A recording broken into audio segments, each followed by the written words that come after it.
Hey guys,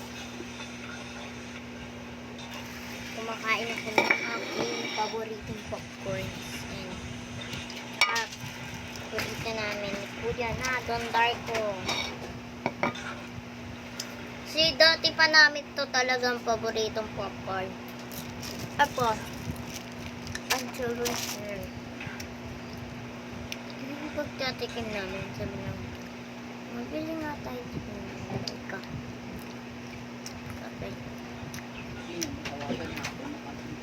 Diba?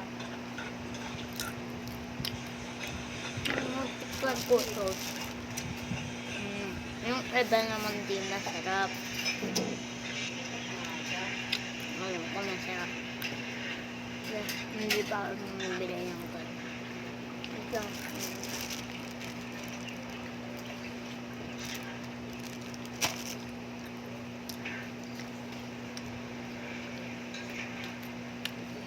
Sa Brazil. Meron palang proseso para mapatagal natin yung pagka-crunchy ng ating lumpiang Shanghai. O di ba, isa rin kasi talaga sa strategy natin. Kapag niluluto tayo nito, dali lang siyang kumulat or madali lang mawala yung pagka-crunchy. Kaya naman, subukan natin ito dito sa recipe. Gusto nga mama, pe!